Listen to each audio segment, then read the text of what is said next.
You overhear a lot of things at con, but we would prefer you not touch the Moogle's fur. I mean, you can't script it.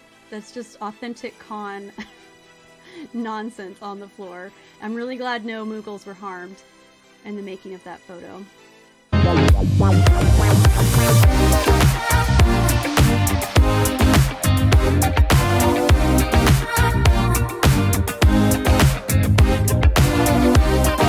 But yeah, this is my PAX wig. I wasn't able to finish any cosplays, sadly, even though I did bring my whole ass sewing machine to the hotel. I learned how to pack a sewing machine into my checked luggage because I really thought I was going to be able to finish. I was working on Jasmine from Disney Speedstorm, and it was going to be like such a warm cosplay since for some reason the North exists and is freezing cold. But I didn't. So I had to wear at least a wig on one day. Fun story, I was just like mere pounds below the limit flying back from PAX East before they would have like charged me an additional fee for an overweight bag. So like I wasn't excited to get more swag. I was struggling in the hotel room. I was the last person left in the hotel, last person to check out, and I was for sure struggling to fit all of the stuff that I bought because I never dreamed I would have purchased that many things, and I certainly didn't dream that I was going to pack my sewing machine. So I had my sewing machine and like 5 boxes of merch, and yeah, my bag was almost overweight. So close call. Flying to conventions, oh my god, I could do a whole stream just on this too. The difference of flying versus driving to conventions. There's like a lot of things to consider. Guys, all I want to do is just go to cons and then also share my cons and my con wisdom with everyone else. That's all I want to do. Will you allow me? Chat, will you allow me? So impressed you got all that stuff back home. Key, you... Okay, before I do my little PAX like story time, let's talk about the things that I bought at PAX. Okay, so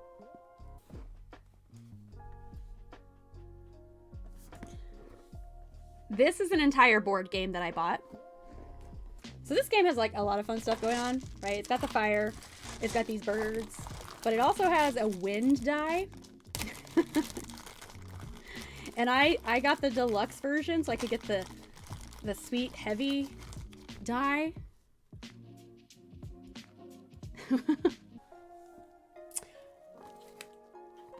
This is the Animal Crossing. Like, look how big this is. This one's not too heavy, but it is huge. Animal Crossing mystery box, which we're gonna open later on stream. Fallout 76 mystery box, which we're gonna open on stream. Y'all don't even know what's under my table. My stream space is like a grab bag of goodies. This is another board game that I bought. This one is still unopened, as you see. Really excited to crack into this one. 2 mystery boxes, Bambina. And did you know? Did you know that when you buy 2, they also give you a box of mystery pins? Oh, Zippo, listen. I also love board games, and the hardest thing is time and people, and also like space, like, you know, having the proper space to really set up a board game. Yeah, we've got 3 mystery boxes to open on stream. I'm fully converted to, I think I'm a tabletop gamer now. After PAX, I'm like kind of obsessed. And I actually took 2 of the games that I bought to the local restaurant brewery nearby and met up with some friends just a few nights ago to like test them out. And yeah, I think I'm a tabletop gamer. I think that's who I am now. So that's going to add like a whole other layer to all of these cons that I go to, because a lot of cons have a tabletop gaming space and a library that you can check out games. But I usually just like don't ever make time for that. And now I think I'm way more dedicated to making time for the games. For the games! I'm so excited. Oh wait, there's one more thing. There's not one more thing, there's 2 more things. This is another thing that I bought. This is a card game, kind of like Cards Against Humanity. And I think a couple of you in the chat experienced this game. Yes, Folsey. This was really fun. And I played this with my friends at the bar the other night. And we actually were able to play it like when they brought us our food and like while we were eating dinner. So that was kind of nice that it's like not so cumbersome that we could actually have it spread out across the dinner table and still enjoy a little dinner. Really like this game. And finally, I also bought 8 of these delightfully, beautifully scented candles. They're all like different kind of magical, mystical places you might visit on a D&D campaign, which I would just like candles, love candles. But I realized the packaging on this candle says, enhance your game. So like the whole idea of these candles is like you would be at the table for a D&D campaign and you would really light one to set the mood. Like how immersive is that for your TTRPGs? This one is a forest. I wish that Twitch had like smell-o-vision because I also brought these to dinner with me the other night with my friends. So not only did I make them play all of the board games that I purchased, but I also made them smell all of these candles without looking at the name of them. And I made them come up with stories for each one to see if they could guess the enchanted scents. So yeah, 8 candles, 5 different boxes of things, and my sewing machine. And all of the clothes and cosplays that I never wore. All of those had to fit in my suitcase on the way home from PAX. It was a whole thing. Should we open one of these boxes? I am going to show you guys all of the pictures. I want to talk all about PAX. But I feel like we should open one of these boxes just to kick it off. So this one, this is the mystery pins. I'm going to go ahead and get into this. I suspect this is going to be a bunch of stuff that like I don't even like know, right? Because like it could be anything from this company that does these mystery boxes. And I got things from properties that I like, but they had everything. So I'm guessing there's probably going to be like some anime stuff in here that I don't even recognize. So, yeah, you guys feel free to tell me if you know what's in this box, because I might not even know even when I open it. I don't know how to do an unboxing. I'm not a YouTuber. All right, let's see what we got. Oh, okay. This is a Harry Potter pin. Let's see what it is. I know Harry Potter. This is a property I'm familiar with, so. Do you guys want like some ASMR? How does that sound? Does that sound horrible? Step 1, point camera at the box. Step 2, remove product from box. Oh my god, you guys came here for like A+ content. Bag opening ASMR. I actually hate ASMR. Do you guys know that about? Oh, this is legit fucking cool. Do I have to do the influencer hand? I don't know how cameras work. It's like the snake, like the basilisk, with the sword, with Gryffindor's sword going through it. That's actually pretty legit, and like it's heavy, like it's real metal, high quality. And it's got like this moving part here. It's got like the chain. Solid. 10 out of 10. I don't know what the scale is. Like I said, I don't know how to do unboxings. Okay. Got another one here. Maybe I should show you guys first. Do you know what this is? Will I know what it is? Just looking at chat, not looking at the camera. Do you recognize this property? Oh, what's its name? The Ancient Magus Bride. I don't know what that is, but I'm into like metal shit. So I don't know what this property is, but that's a pretty cool pin, actually. It's like, it's very Satan, which I'm fine with. Happy Easter, everybody. It is a fantasy anime. Your wife cosplays for, oh my gosh, we should meet up at Colossal. This can be your wife's. I will absolutely gift it to her. Yeah, I want to spread the love. I didn't even know I was getting this. They gave it to me because I spent too much money on 2 other mystery boxes. All right. What is this one? Do you know it, and do you think I will? Invader Zim, really? Oh, wow. This is actually a really sweet okay, mystery box. I was not expecting much from the pins, to be honest with you, but this... Oh, wow. Okay, it's very cute. It's like Zim and Gur. I know it's a little blurry, but they're like fighting over a, I don't know, a steak. Okay, hell yeah. That's a pin worth having. Hell yeah. And okay, last one. Do you know it, and do you think I will know it? There's a wig hair on it. Oh my god, that's so embarrassing. I can see on the back of the pin that it says, this pin unlocks something epic. Go to our website. No way, it's toothless? It's toothless! That's actually so cool. Oh my god, this box was a win. I got 3 things that I genuinely really like, and 1 thing that I don't know, but that I can give to Zippo's wife. That's actually awesome. So cute. Oh my god, these are all going on my Reconnect lanyard, which is going to be my forever lanyard for all conventions. Mystery box number 1. I'm here for it. Winning. Oh my god, if the mystery pins was that good, I can't even imagine what my other mystery boxes are going to entail. But we're not going to open those yet. We're going to tell the story. We're going to look at pictures. And I'm going to tell you my thoughts on Pax East, which is a convention I really didn't think I was going to like as much as I did, because I actually loved it. And I was honestly like on the fence for a really long time about committing, because it is expensive. Getting all the way to Boston, the ticket price, I've never seen a ticket price for a con that expensive. And I go to Dragon Con. So, okay, so let's talk about PAX. This is, without a doubt, the cutest picture that we took at PAX. So I'm going to let that linger for a minute. Were the letters, if you can't tell.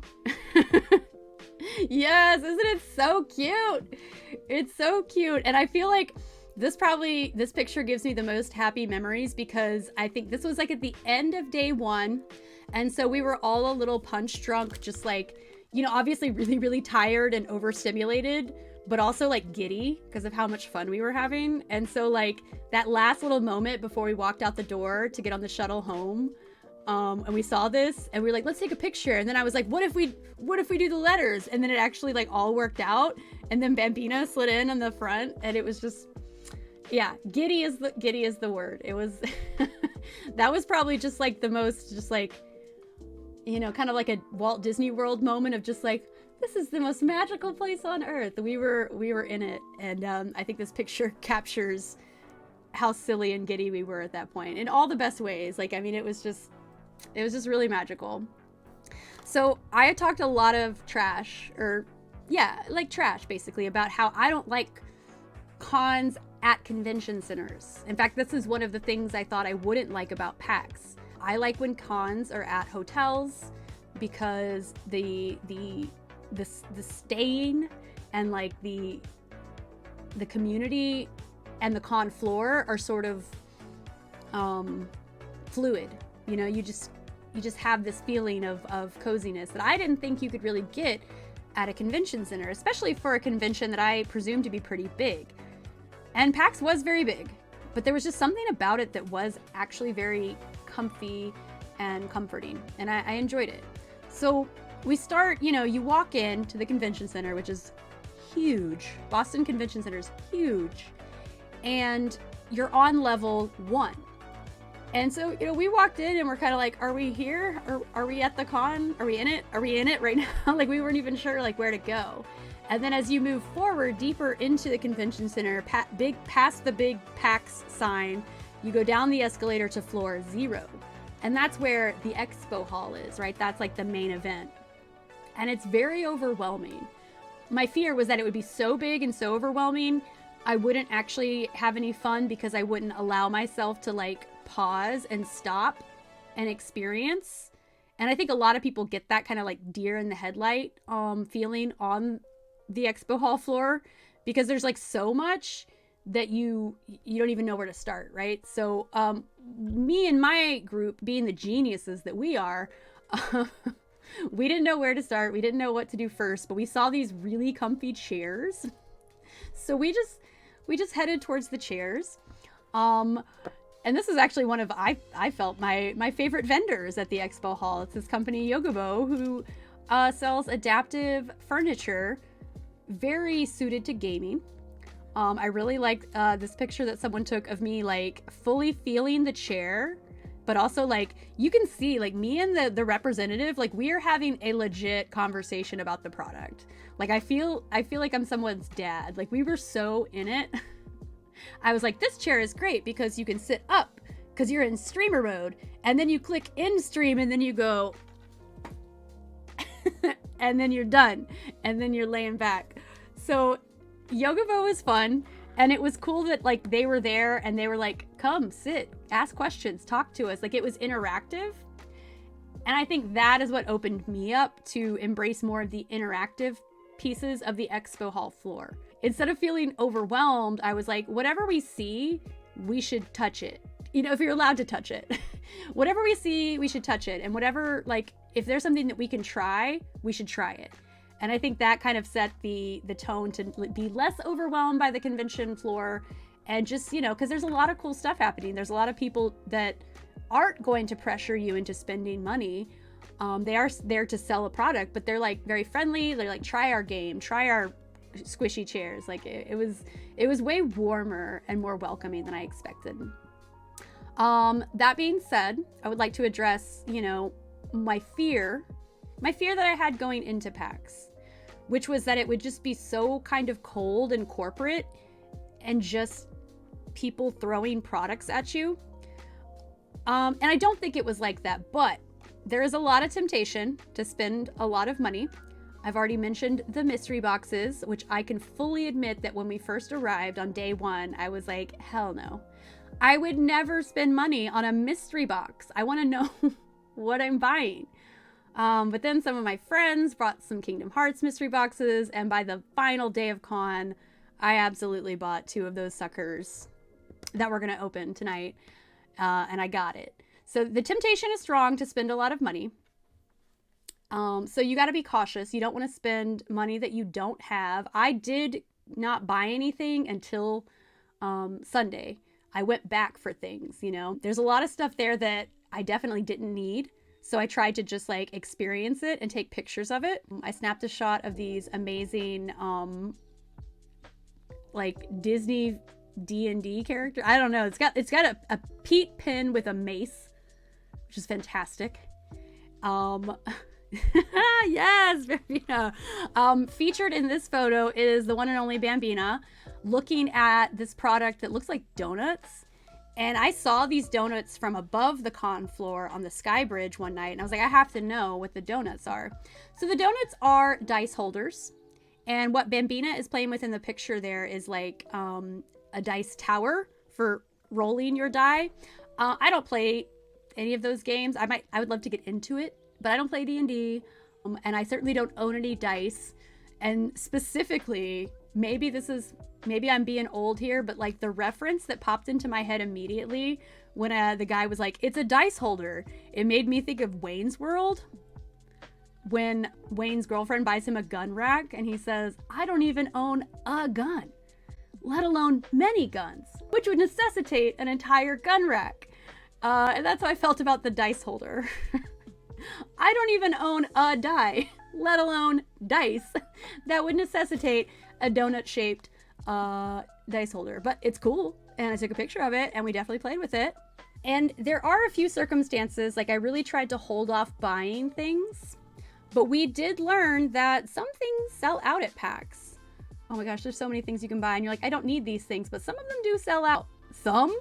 Sometimes the most important things. Sometimes on day 3, you're so exhausted and overwhelmed that you feel like you really need to buy a comfort Stardew Valley chicken, and all of the blue ones are sold out. Just speaking from personal experience, that can happen. So sometimes you got to go with your impulses, but in general, this is a dangerous type of con because they have a lot a lot of swag to offer you. I kind of recommend, like, I think the best strategy for cons like this, and for PAX specifically, would be the first day, do a tour, right? Do a lap. See everything, get the stimulus overload out of the way, and then do another lap to maybe start experiencing things. And then on the second or third day, maybe contemplate if you actually want to buy anything, because it's very easy to get talked into stuff you truly don't need, for sure. But you can always take information from booths, you know, and do more research later, which I did with a lot of products I thought were cool, but I wanted more information. Like, there was some artwork I looked at a lot, but I wanted to be very certain that it wasn't AI art, because some of it I was like, I don't know, I need to know who the artist actually is here before I give you money. Everyone wanted to buy those squish things. Oh yeah, the Stardew Valley squish chickens sold out so fast. Like, after the first day, the blue was gone. After the second day, the void chicken was gone, which is what I wanted. I wanted the void chicken. Speaking of hyper weird indie games, at the convention we got to try one called Fretless, and this was a thing that I really thought was cool about PAX East, was just the ability to sit down with indie developers, and like the guys who made the game were watching us play, and they were like, this is why we make games, because our reactions were, you know, visceral. And yes, Fretless was adorable. It's like a little adventure pixel art game. You have quests, you're wandering around your little village, but everything's rock and roll themed, and like your weapon is a guitar, and it's turn-based fighting, and you have to choose your riffs in sequence, and then you shred to unleash all of your attacks on the enemies. So that was a super cool indie game. So yeah, actually, I think it'd be fun to incorporate more super weird indie games onto stream. There's also 2 games that I wanted to try, but I didn't. So I don't know, chat, you can weigh in on what you think these games might have to offer. One is called Haunted House Renovator, which is exactly what it sounds like. You are given tasks, you apparently inherit a haunted house, and you gotta fix it. And there's like spooky stuff happening. And another game called Disco Samurai, which I was attracted to for obvious reasons. And it's kind of like a rhythm 2D fighting, street fighting game. Didn't get to try either one, but just like being able to watch people play all of these games and try out new games and talk to small developers was definitely a very exciting part of the expo floor, for sure. My advice to anyone going to a con this big is really just like not getting overwhelmed and taking your time. And it does help if you have friends, but also sometimes it can be overwhelming if you have a lot of friends, because there's a lot of pressure to like keep everyone happy. And sometimes people don't want to like sit down for fear of missing other things. One of the opportunities that we had to actually sit was this game, Fire Tower. I'm like obsessed with Fire Tower right now. And this is, I think, a big reason why this con has changed me. And now I'm a tabletop person. But this company, first of all, knew exactly what they were doing. Like, their setup was gorgeous. They had all of these fake trees and like lights, and you know, it was all set up to kind of look like this glowing ember palace that you of course wanted to go into, and you had to try this game. I kind of kept some of these out just to like maybe kind of give you an idea of just like the tactile joy of these little pieces. And so the obstacle of this game basically is everyone is defending a tower, and these fire pieces are spreading across the forest, and you have different action cards to kind of control the wind and the water and more fire. But it's very visually and tactilely pleasing. Yes, Folsey, yes. So my man Folsey in the chat was literally texting or messaging me on Discord to find me, and I didn't see that message for hours because I was just like, nothing else exists right now. Like, we're in the middle of the con floor where this demo of this board game is happening, and we were in it, and the staff was so nice. It's really intimidating to start a new board game sometimes because there's so many rules, right? And so it was really stress-free to actually have multiple kind staff members all around that could just answer our questions. We learned all of their names. I learned all of their names very quickly, so I could just be like, excuse me, Sam. Excuse me, Gwen. What happens when this? And it made the experience so enjoyable. It's like, it's kind of hard to start a new game to the point that most board games I'm only gonna start if I have someone who already knows how to play. You know, like learning a board game together can be overwhelming. But yes, Sam was the man. Just remember to thank your friends that teach them. It can be a thankless job. Oh, absolutely. I really enjoyed going to this demo of Fire Tower, and yes, I did buy it. I was excited about being the person who taught others. You know, once I learned it, took it back to the hotel, played it with some other of our roommates, and then I took it to dinner the other night and showed some of my friends how to play it. But yeah, it's a lot of work to learn a game, and it's even more work to teach someone a game. I know this because I'm also a teacher, and so I learn a lot of things and then have to teach them to children. But yeah, board games. Board games are awesome. And now I love board games because of this con, and specifically because of this game, because I had a lot of fun playing this game. I kind of want to play it already. Apparently, I didn't learn this till I bought it, but there's also a solo mode, so you can play it alone. And you can play it with 2 players, so I'm really excited to play it with my partner, and 2 of us will have 2 towers, and just, yeah. Fire Tower was an absolute highlight of PAX, and kind of going back to actually, you know, analyzing the con, which is what I like to do, is give a thorough review and analysis. Take time to stop and do things and try things. Don't be so overwhelmed by the possibility of waiting or just like having to see everything that you miss out on these little moments. You know, make con an activity. I've said this before about other cons. Embrace the activities. Aside from just the activities, obviously, I think PAX East is a fun con because so many people go to it that it's an opportunity to see your streamer friends, you know, from all over. So I have some candids here of some of our friends, Bambina and B_, meeting other streamers. And just kind of connecting with online friends is definitely a rare opportunity. Glad you were there to coach us. Yay! Oh my gosh. I didn't want to be too overbearing, but I also was like, this is what I do. I've never been to this con before, but con life is like what I live for.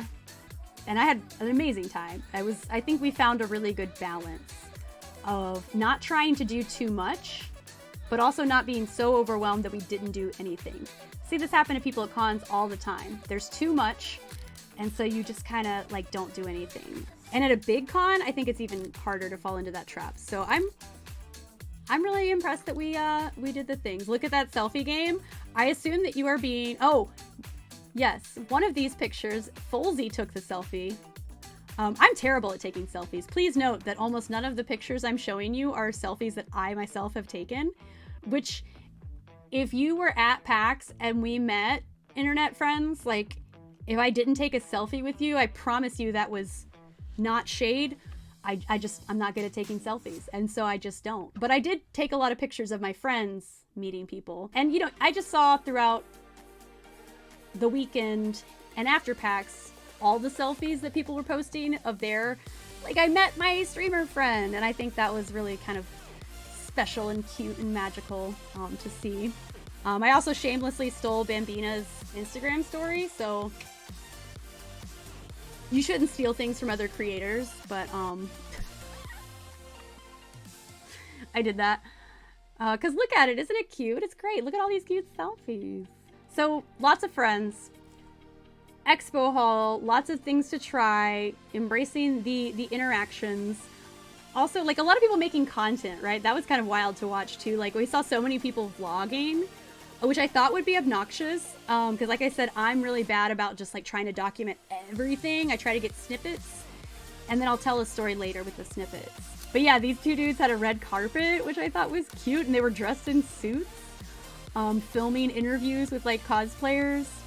There were a lot of people, and I mean, you can say what you want, I guess, if you want to kind of be like, oh, networking, you know, it's so gross to watch people network or like vlog in public, or, you know, some people don't like that vibe. But if, like, from what I saw there in person, it was actually just very cute and fun to watch. And I didn't see like influencers being fake. I saw artists having fun making their art.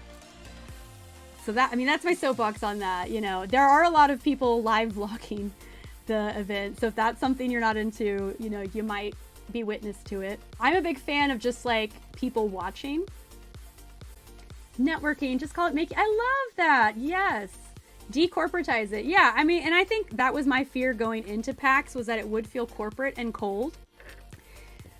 But it just didn't feel like that. It felt really special. I think something worth noting is that I did have people to meet up with there, and many of them were not just internet friends, but like internet friends that I had met before.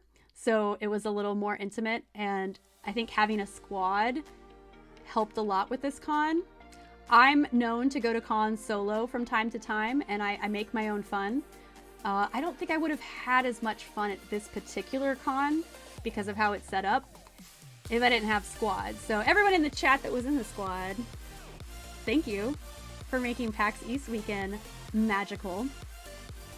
Introducing Bambina to my friends. Oh, Hannah and Kate was cool. Right. Oh, and then you get to like, yeah, do the crisscross. Like I met an Animal Crossing creator, Selene, just kind of recognized her, and I got to introduce her to Bambina, and that was really fun. You also learn like who you are friends with, like they're friends with other people you didn't even realize. You're like, oh, you guys know each other. That's great. So yeah, I agree. It wasn't networking. It was making friends. It was a lot of fun, at least from the perspective where I was sitting. We saw a lot of weird stuff on the con floor. If I see Kingdom Hearts swag, I'm gonna take a picture. Ran into this guy in the food court line who was wearing this amazing Courage the Cowardly Dog shirt. So I had to take a picture of that. One of the episodes of my Disco Lemonade podcast where we talk about cartoons was all about Courage. So finding this guy with this thrifted shirt was fantastic. Oh yeah, these clowns were there. So you see a lot of people. You also just see a lot of weird things. There's a whole kind of, I don't know, energy to get down with. What else do we have? Oh yeah, we also get to meet a lot of characters. So this was at the Baldur's Gate booth, the Larian booth. We met some amazing cosplayers there. We got to meet this Moogle. We also got to meet Pikachu, who is extremely cute. Chonkers Moogle. The characters were like, it was giving like Disney World, but like in the best way. It was very cute. So obviously we did enjoy stopping to take pictures. So the Moogle, those of you who are in the photo, you know, and were around have already heard me tell this story a lot, but I'm going to tell it again because I love it. We were in line to meet the Moogle, and these two dudes in front of us were talking to the handlers, the women who were getting everybody in and out of the photo op, who were extremely nice, sweet women. And the guy just looks at her and goes, "Is the fur off limits?" And she's just kind of like deer in the headlights, like doesn't know how to respond to that. She's just like, what do you mean? And he goes, "Well, we just want to touch it. We want to see how fluffy it is."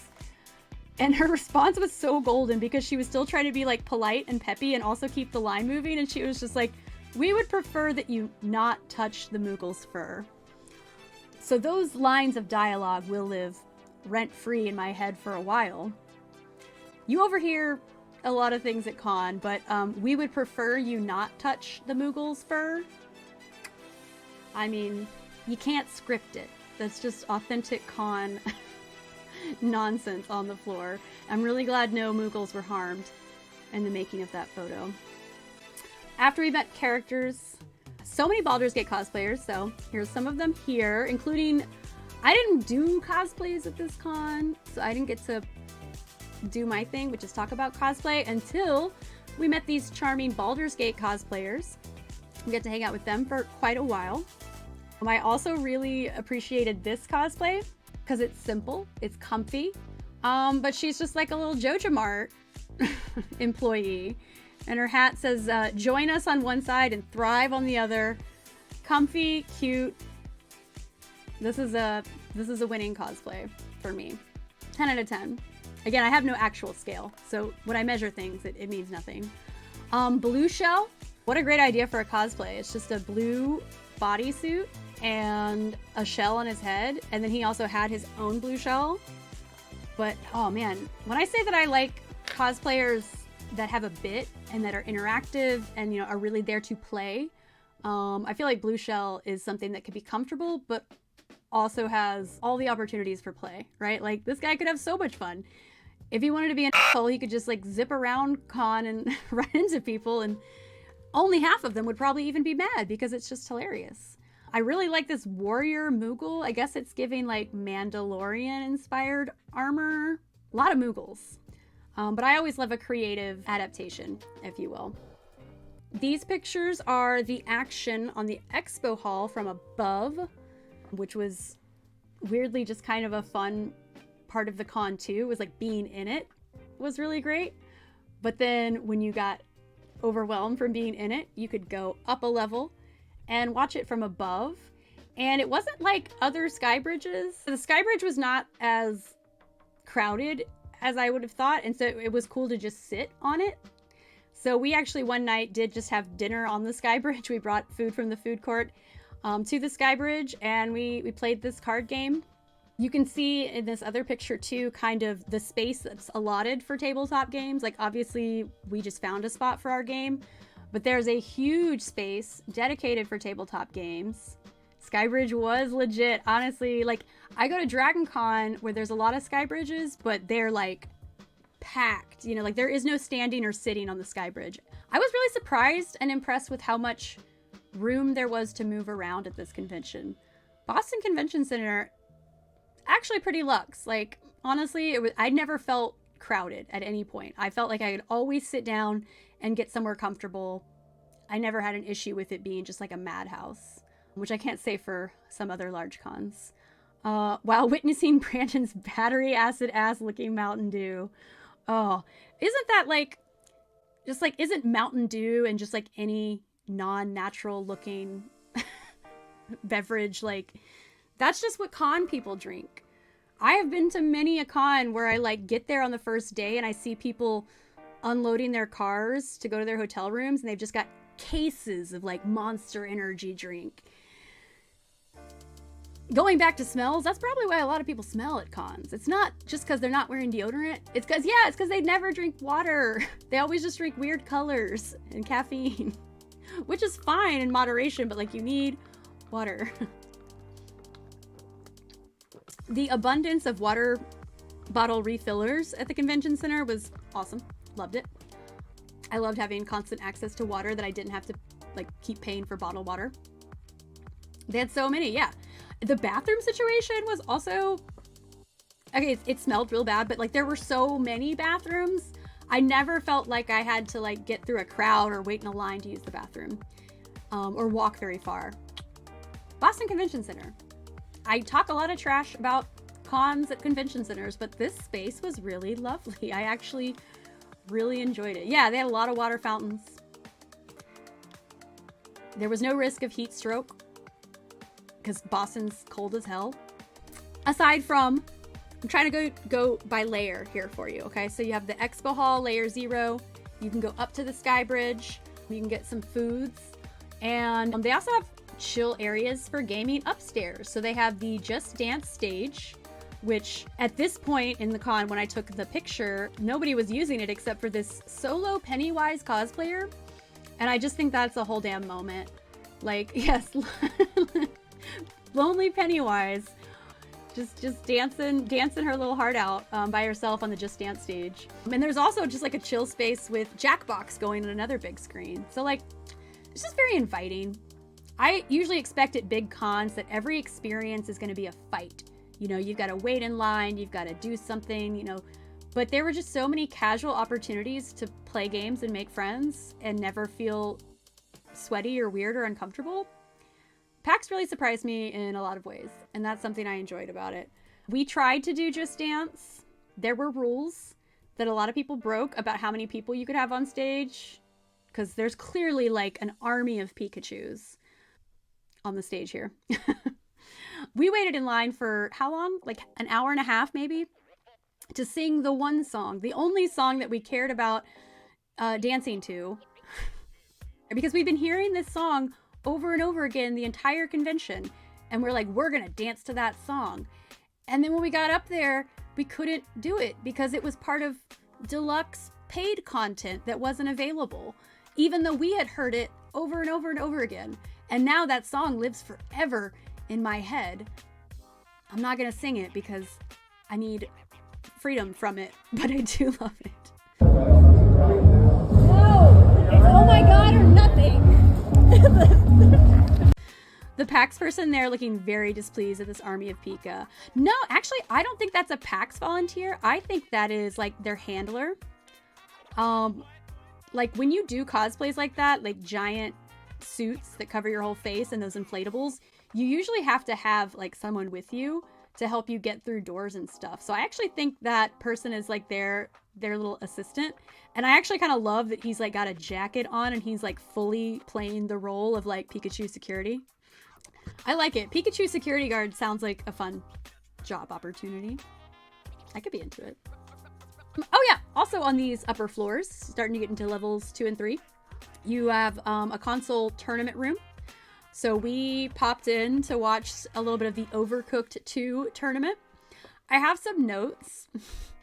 I have some notes for the console tourney room.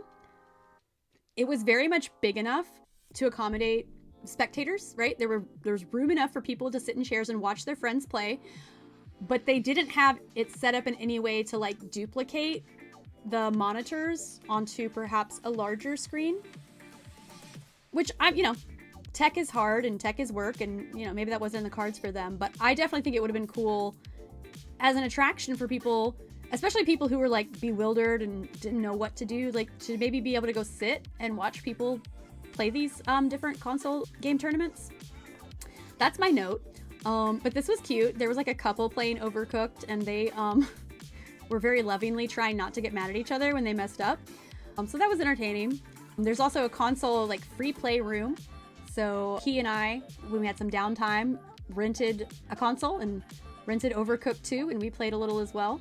So I thought that was a really cool feature too. A lot of cons have console free play rooms, but I thought this one was definitely the best organized and the most like user friendly in terms of like the check-in check-out system and how to find your console. So I loved the ability to just play so many games and do so many things without, I don't know, being overwhelmed. I had a really great time. PAX was really magical. Enjoyed it very much. I also got my first opportunity to be in a room with GDQ. Because, if you don't know GDQ, Games Done Quick, they do a lot of speedrun events, all for charity. And I've watched so many of them online.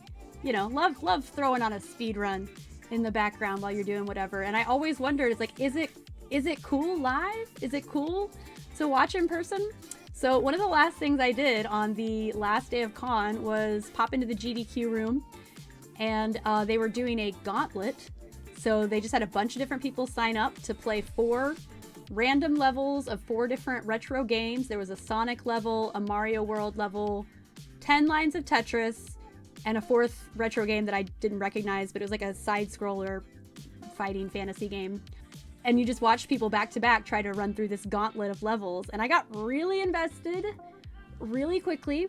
I can't properly describe like the energy in the room when someone's speed running 10 lines of Tetris and then they misdrop a piece and the whole room just goes because it's like actually that dramatic, because you actually get really invested.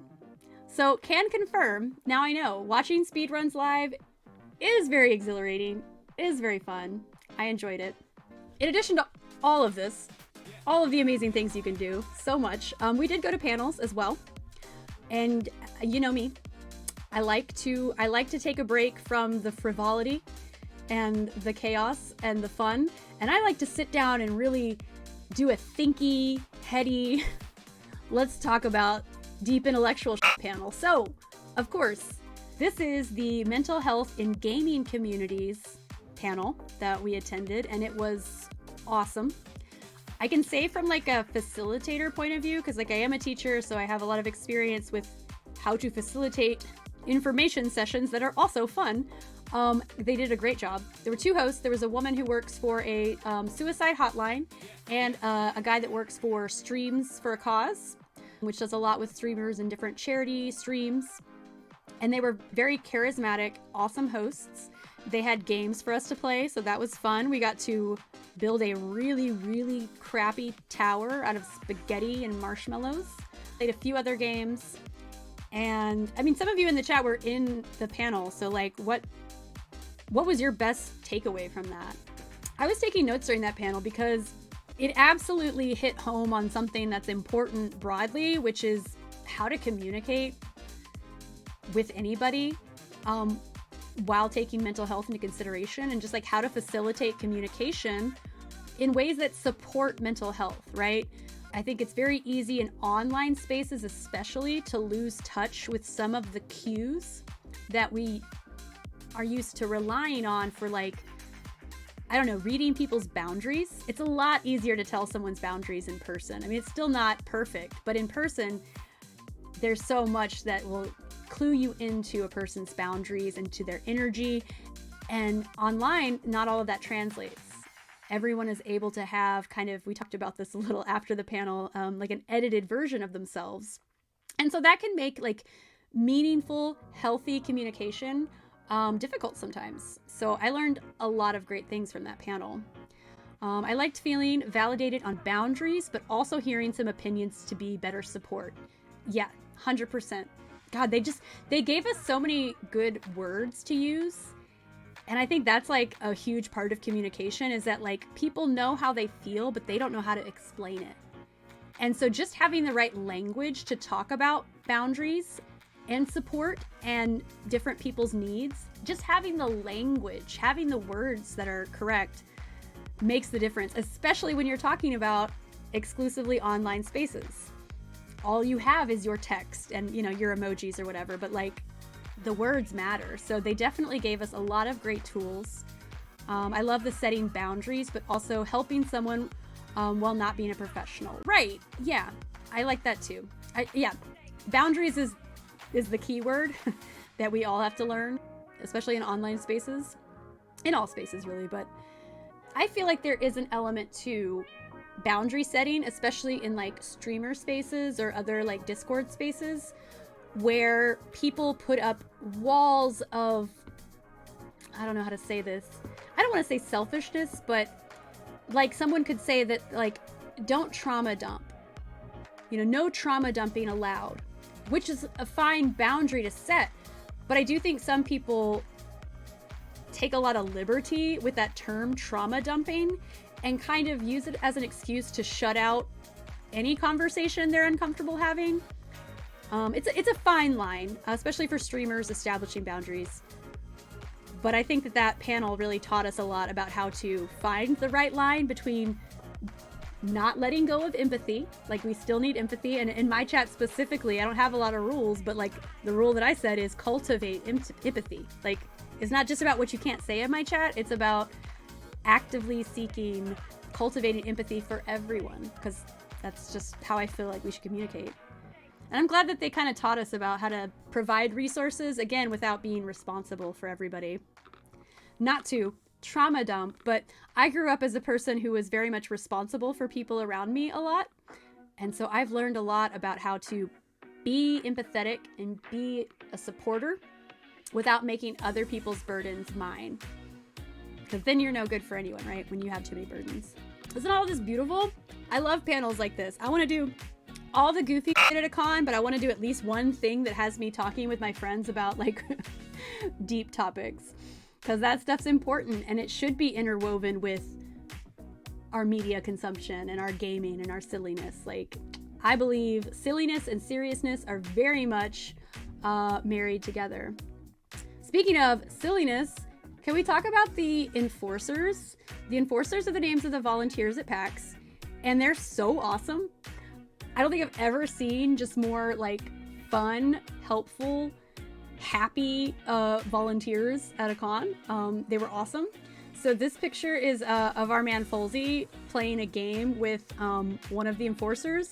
I've never seen this at a con ever. We were in line for the Kingdom Hearts panel, and there were multiple enforcers walking around. Like, I've never experienced a con volunteer like actively trying. Well, that's not true. I've met plenty of nice con volunteers. It feels like I'm talking trash about other cons, but I've never seen like people set up to have games for the people in line, you know? Like, the fact that there was a commitment to making the line fun. So they had these, like, volunteers, this guy had a wheel, like, they had all kinds of different little games. They gave us buttons and stickers, and that was really fun, and that was really special. So I definitely was glad to, like, yeah, he was so nice. And I was so excited to get more buttons, because all about the buttons.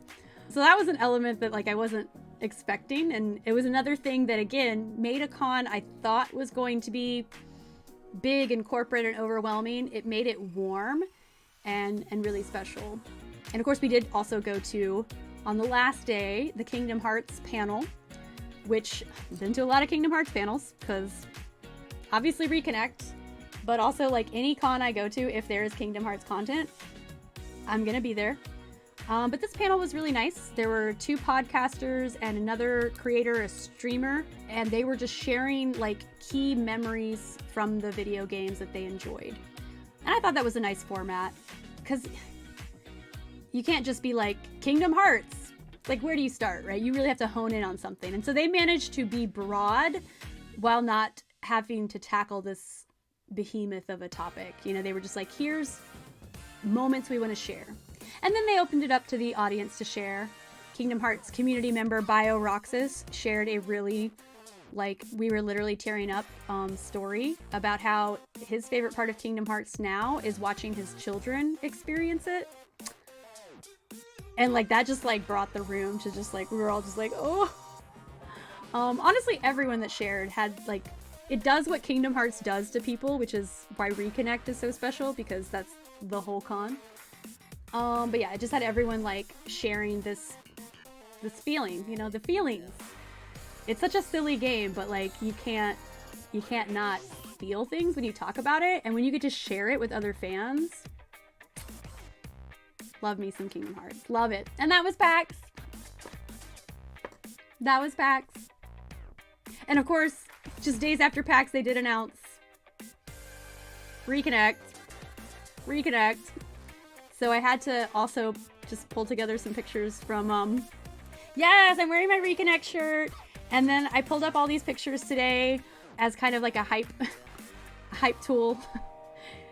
All these memories from Reconnect. And now we're going again! And it's gonna be so freaking tight. I can't even, I'm so excited. Okay, now that I've shared, like, everything I could possibly share, it's mystery box time. We're gonna open mystery boxes. I just can't believe my self-control. Honestly.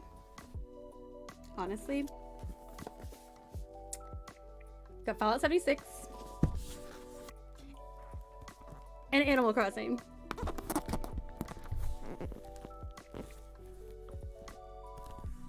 And I think it's incredible that I actually managed to, like, not open them as soon as I got them. And then once I carried them around the con floor for a while, I was just like, maybe I could hold off till stream.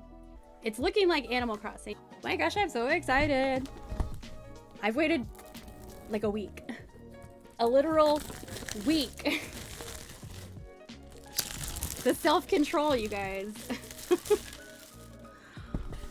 Okay, step 1. Point box at camera. Oh my gosh.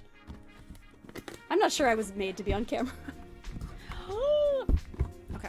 I'm trying not to, like, smash my mic with it, so I'm gonna open it this way. First of all, I'm already getting, like, a lot of cute energy.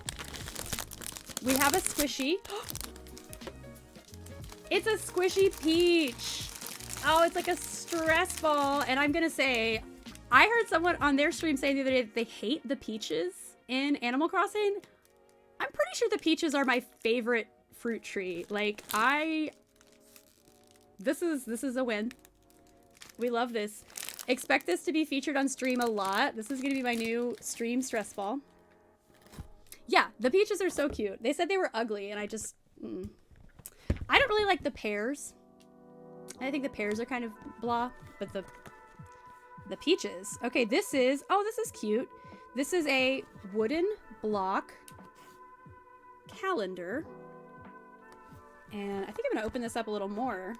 It looks like there's a little... Get that ASMR. It looks like there's a little... Okay. Oh, okay, so it's at this cute little, like, Tom Nook, or no, Timmy and Tommy. That's adorable. Oh my god, this is so cute. This is great. I'm gonna use this to keep track of, not real time, but where my island is. Because, you know, obviously I'd be time traveling. This would actually be really helpful to keep track of where I am, or like when I last played. Since I'm never on the real date in my Animal Crossing island. Now this looks big and fuzzy.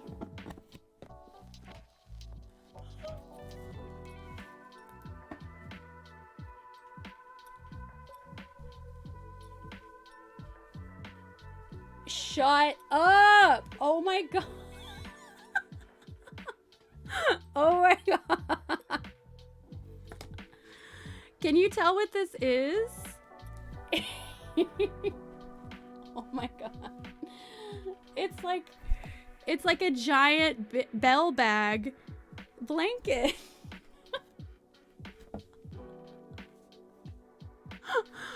This item alone is worth the whole price of the whole mystery box. This is so cute.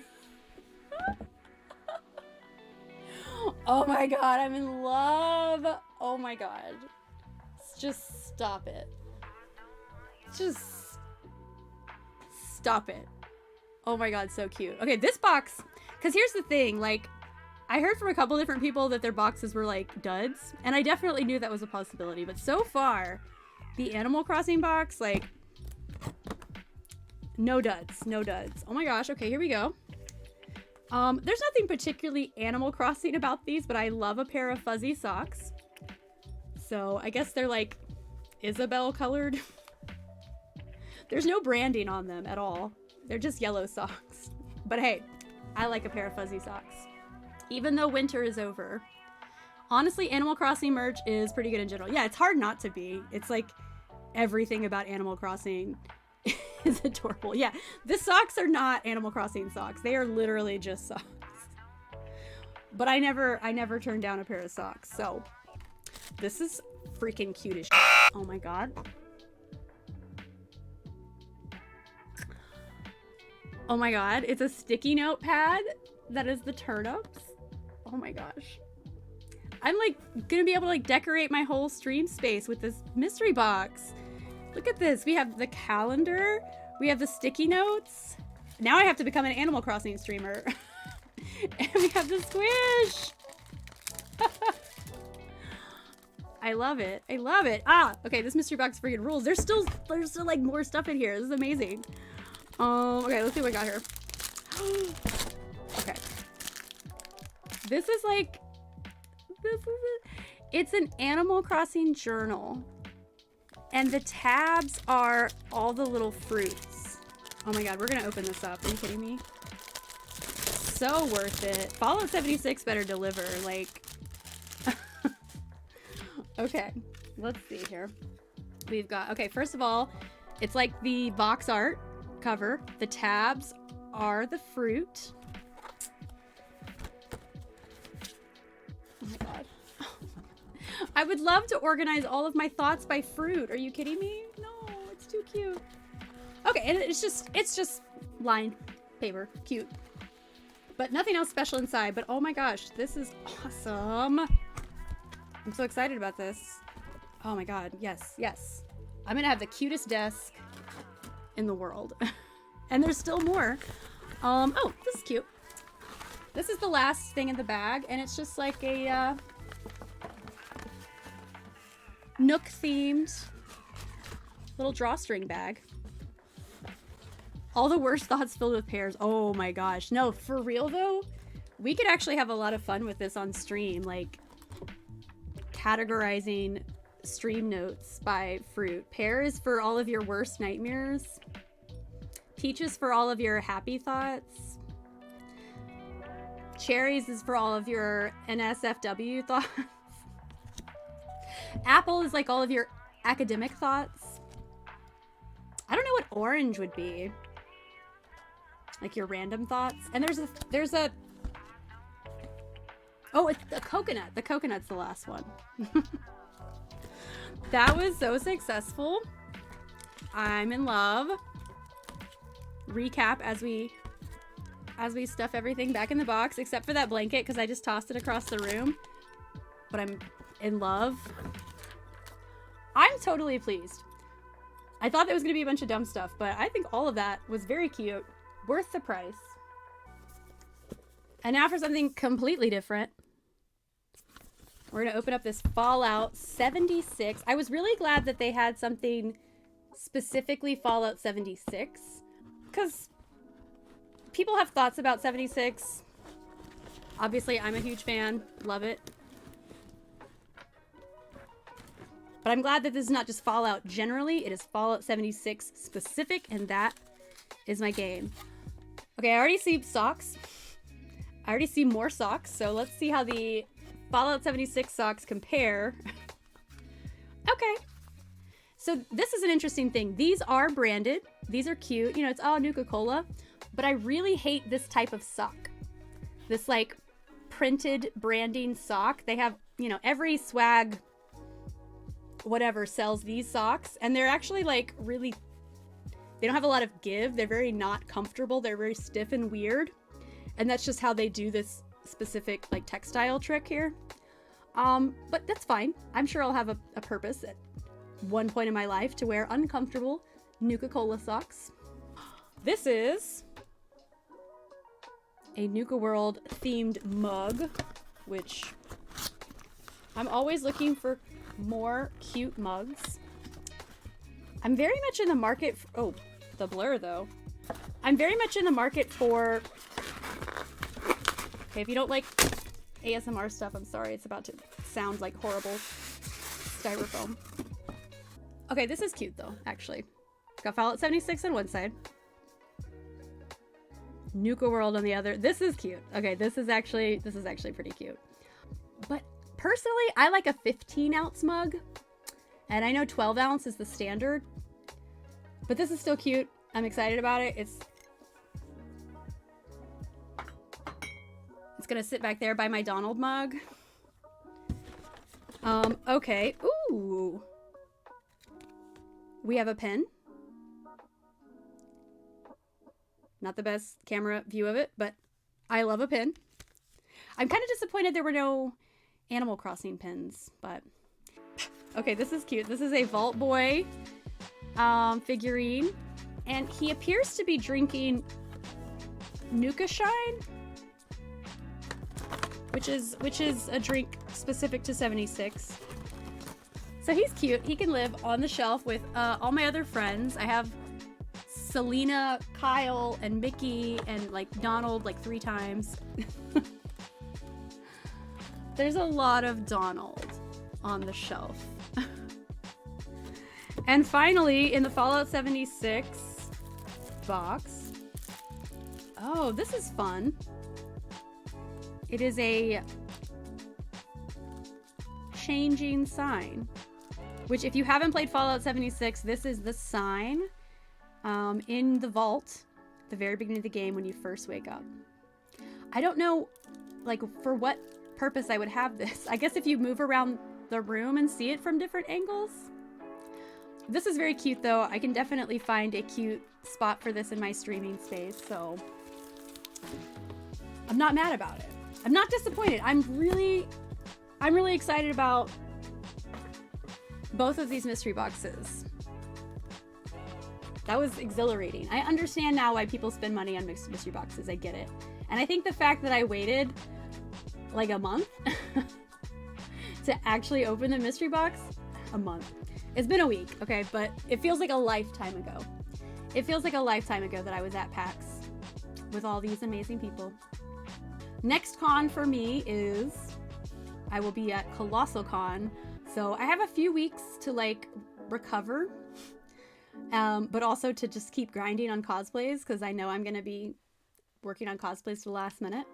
And the fact that these 2 mystery boxes were Animal Crossing and Fallout 76 themed is not just because I love both. but also because that's kind of a look at what's coming next on stream. One of the many projects that I want to work on stream is I want to build the Fallout 76 map, the Appalachia world. I want to build that in Animal Crossing. And that's kind of the vision.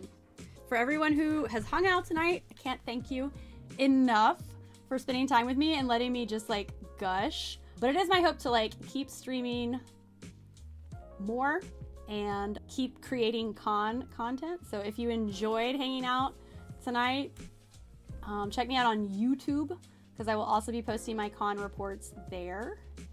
And I think we're gonna wrap it up.